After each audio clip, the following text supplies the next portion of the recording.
মিত্তিরকে নিয়ে বেশ কিছুদিন ভিডিও করা হচ্ছে না। হ্যাঁ, মিত্তির আরে নিভন্ত প্রদীপ, আমি যাকে বলি নিভন্ত প্রদীপ, ওকে নিয়ে বেশ দুদিন মতো ভিডিও করা হয়নি। অন্য কন্টেন্ট দিয়েছিলাম অবশ্য।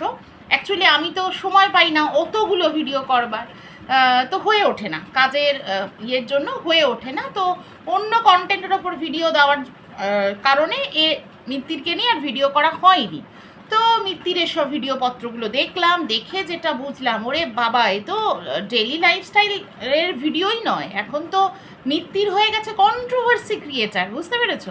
কিছু কন্ট্রোভার্সি ক্রিয়েটার এই বাংলা ওয়াইটি কমিউনিটিতে, বাংলা কমিউনিটিতে রয়েছে, যে তারা না পোকিং করে কন্টেন্ট ক্রিয়েট করে। বুঝেছ? মানে ভিডিও টু ভিডিও অ্যানালিসিস করে, সেরকম কন্ট্রোভার্সি ক্রিয়েটার কিন্তু খুব হাতে গোনা।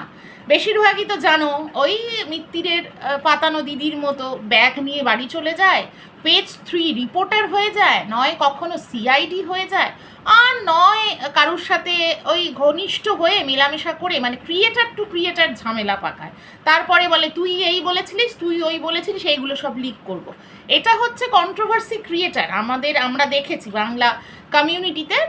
আর ভিডিও টু ভিডিও যারা অ্যানালিসিস করে তারা কিন্তু হাতে গোনা কয়েকজনই আছে। অ্যাকচুয়ালি ক্রিয়েটার, কন্ট্রোভার্সি ক্রিয়েটার এটাই হওয়া উচিত, সমালোচনা করবে, যেটা দেখবে সোশ্যাল প্ল্যাটফর্মে সেটাকে নিয়ে কথা বলবে। পেছনে কি হচ্ছে সেটা নিয়ে কথা বলা কিন্তু কন্ট্রোভার্সি ক্রিয়েটারের কাজ নয়, ঠিক আছে? কিন্তু এইভাবেই তৈরি করা হয়েছে এখানে। এবার এই মিত্তির কিন্তু একটা ভূমিকা পালন করছে, এরকম টাইপেরই একটা কন্ট্রোভার্সি ক্রিয়েটারের ভূমিকা পালন করছে আজকাল।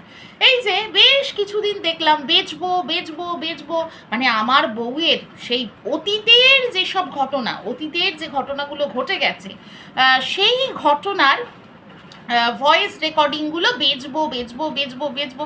এবার কি হয়েছে, অনেক লোকেই ওকে নিন্দে করেছে যে তুমি তোমার ছেলের কিন্তু ভবিষ্যৎ চিন্তা করছো না। ছেলেটার তো মা, ছেলেটাকে তো ভবিষ্যতে শুনতে হবে। তোর মায়ের এই সব শুনেছিলাম, তোর মায়ের ওই সব শুনেছিলাম। তো তাতে অবশ্য মিত্তিরের কিচ্ছু যায় আসে না। যদি যায় আসতো তাহলে এতদিন ধরে যা করে এসছে সেগুলোই করতো না। তবুও ওই ওপরের একটা পলিশড ভাব তো মেনটেন করতে হবে না? তাই জন্য কি করব না, ধরি মাছ না ছুঁই পানি আর কি, বেচবো। আমি আলটিমেটলি আমার বউয়ের ব্যাপার স্যাপারই বেচবো, কিন্তু একটু ঘুরিয়ে নাক দেখাবো। সেটা কি? ওই যে ধরেছে ফোকলা। এখন মিত্তিরের কন্ট্রোভার্সির কন্টেন্ট হচ্ছে ফোকলা, মানে সরকার, আমি যাকে বলি সরকার। তো বেচবো করে একটা ওই ভয়েস রেকর্ডিং, সেই পুরনো ভয়েস রেকর্ডিং ছেড়ে দিয়েছে। সেখানে কিন্তু টিনার একটা কথাও শোনা যাচ্ছে না, সে কিন্তু নিজের মতো বলে যাচ্ছে। কাকে বলছে, কে বলছে, সেই উল্টো দিক থেকে কি উত্তর দিচ্ছে সেটা কিন্তু শোনা যাচ্ছে না। যাই বলুক, যাকেই বলুক, এই লোকটি সরকার, সেও ভালো কাজ করেনি। একটা মানুষকে পোক করছে একটা রং স্টেপ নেওয়ার জন্য, একটা বিবাহিত মানুষকে ছল চাতুরি করে পোকিং করছে, রীতিমতো ভুল কাজ করে একটা বাচ্চার মা সে, ঠিক আছে? তারপর একটা সংসারে একটা কারুর বাড়ির বউ, তাকে পোক করছে বাড়ি থেকে বেরিয়ে আসবার জন্য। মানে কতটা ডিস্ট্রাকটিভ এই টাইপের মানসিকতার মানুষগুলো, তাকেও একদম মানে অ্যাপ্রিসিয়েট করতে পারছি না। জঘন্যতম কাজ করেছে। যদি তার দাম্পত্য জীবনে সমস্যা থেকে থাকে সেটা তার পরিবার মিলে মেটাবে, দুই বাড়ি বসবে, তারা মেটাবে, না পোষালে অ্যাডজাস্টমেন্ট না হলে ডিভোর্স হয়ে যাবে। কিন্তু এই থার্ড পার্সন ঢুকে গিয়ে সেখানে যদি কেউ পোক করে না, তাহলে কিন্তু সেটা অন্য মাত্রা ধারণ করে নেয়। আর এটাই হয়েছে। মিত্তিরের সাথে অ্যাডজাস্ট করে টিনা পারতো না, তবুও এই যে থার্ড পার্সন ঢুকে সেটাকে একটা অন্য মাত্রা দিয়ে দিয়েছে।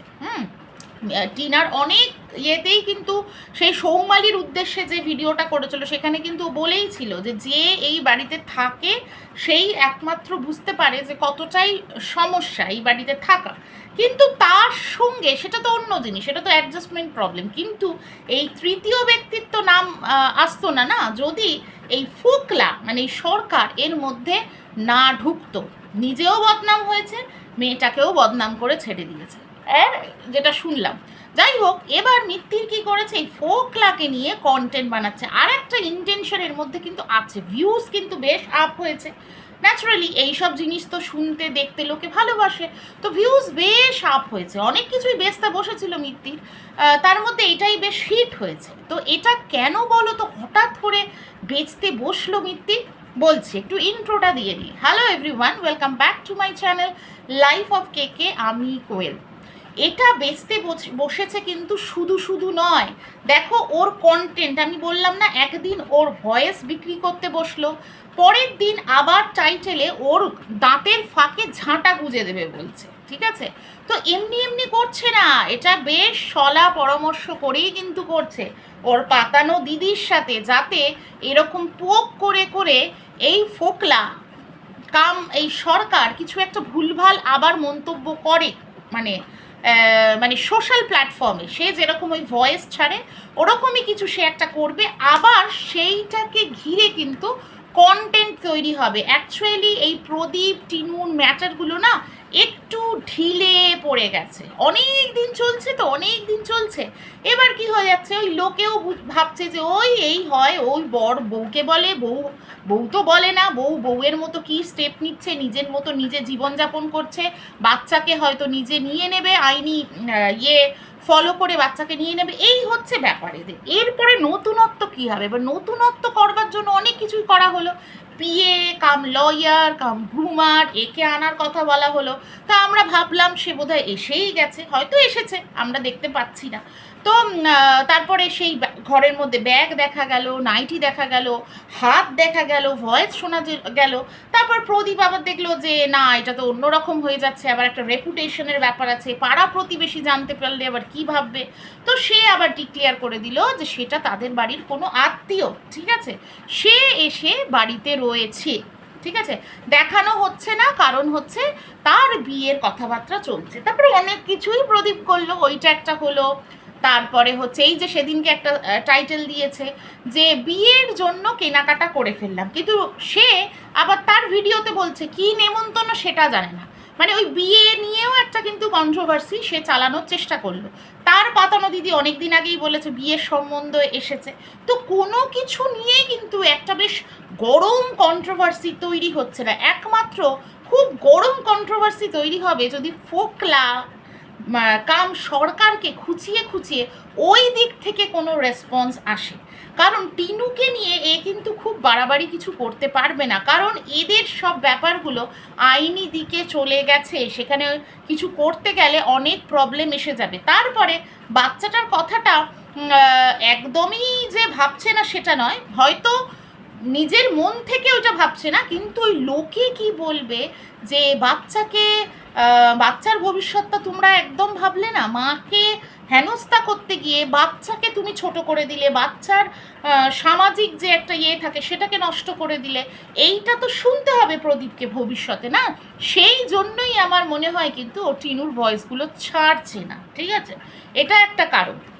তো এবার কি করা যাবে, লাস্ট হচ্ছে একটাই উপায়, যাই হোক মিশন কিন্তু সাকসেসফুল, অনেকটাই কিন্তু ভিউজ বেড়েছে, এত কিছু করেও যখন ভিউজ বাড়ছে না, এতে কিন্তু বেশ ভিউজটা বেড়েছে, অনেকটাই আপ হয়েছে, সেখানে 40-45 হচ্ছিল, আর শুধু এই ফোকলার নাম করছে, ব্যাস বেড়ে যাচ্ছে ভিউজ। এরা আবার বলে এদের ভিডিওতে সাদা মাটা ভিডিও, সাদা মাটা সিম্পল লাইফস্টাইল, এবং এর পক্ষ হয়ে যারা কথা বলে তারা বলে অনেক কিছু শেখার আছে, বুঝতে পারছো কী শেখার আছে এর ভিডিও থেকে, হাসিও পায়।